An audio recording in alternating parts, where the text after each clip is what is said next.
হৈছে আজি আচলতে খুব ভাল এটা পদক্ষেপ ৰঙিয়া মহাবিদ্যালয়ে লৈছে ৰঙিয়া পুলিচ ষ্টেচনৰ যিজন মানে ভাৰপ্ৰাপ্ত বিষয়া তেওঁৰ লগতে আৰু যিসকল প্ৰাক্তন ছাত্ৰ ছাত্ৰী হৈছে তেওঁলোকৰ উদ্যোগত আচলতে এইখন সভা অনুষ্ঠিত কৰা হৈছে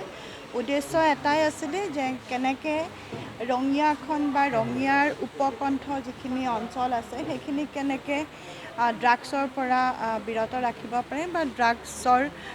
বিৰুদ্ধে বা ড্ৰাগছৰ প্ৰতি যিখিনি লোক আসক্ত হয় সেই আসক্ত লোকসকলক কেনেকৈ ড্ৰাগছৰ পৰা মুক্ত কৰি ৰাখিব পাৰে তাৰ বাবেই ৰঙিয়া মহাবিদ্যালয়ে এইখন আজি সভা অনুষ্ঠিত কৰিছিলে আৰু যথেষ্টখিনি ছাত্ৰ ছাত্ৰী দেখা পাইছিলোঁ কিমান বুজিছে মই নাজানো বা কিমানখিনি তেওঁলোকে আহৰণ কৰিব পাৰিছে নাজানো কিন্তু এটা কথা অলপকৈ হ'লেও 10জন ছাত্ৰ ছাত্ৰীও যদি লৈ যায় এই মেছেজটো 10জনে আৰু 10জনক বিলালেই হয়তো গোটেই ৰঙিয়াৰ সকলো লোক ড্ৰাগছৰ বিৰুদ্ধে জানিব আৰু তেওঁলোক সজাগ হ'ব বুলি মই আশা কৰোঁ মই একো বুজাব বিচৰা নাই কিন্তু জানে আমাৰ নৰ্থ ইষ্টত বিশেষকৈ আমি প্ৰত্যেকগৰাকী মানুহেই আমি তামোল খাওঁ মই বেয়া ভাবি কোৱা নাই বা কোনো এনেকুৱা উদ্দেশ্যও নহয় কিন্তু আমি যদি এটা ৰিচাৰ্চ আমি 3 বছৰৰ আগৰ এটা ৰিচাৰ্চ যদি দেখা পাই আহিছোঁ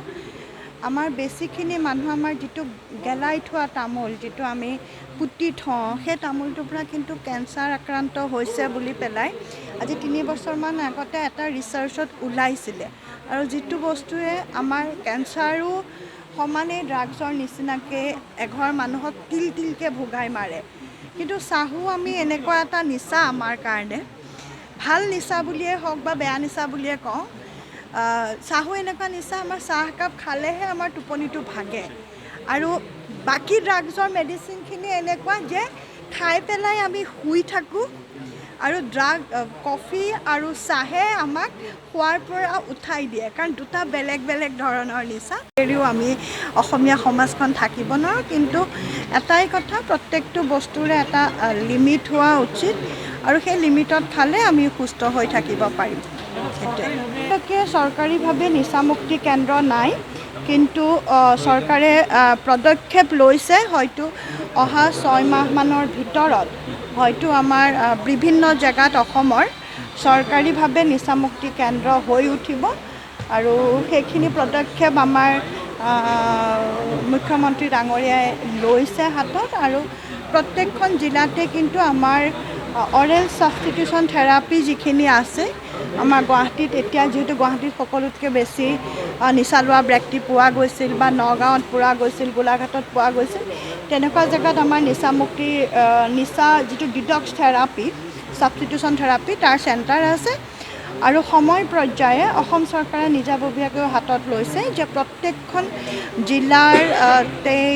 এটা যিটো ছাবষ্টিটিউশ্যন থেৰাপি চেণ্টাৰ তেনেকুৱা খুলিব আৰু তাৰ উপৰিও আমাৰ যিকেইখন জেল আছে কাৰাগাৰ যিখিনি আছে সেই কাৰাগাৰৰ ভিতৰতো কিন্তু এনেকুৱা এটা পদক্ষেপ ল'ব যিহেতু ড্ৰাগছ ফ্ৰী আছামৰ যিটো কেম্পেইনিং বহুতখিনি যুৱক যুৱতী বৰ্তমান জেলত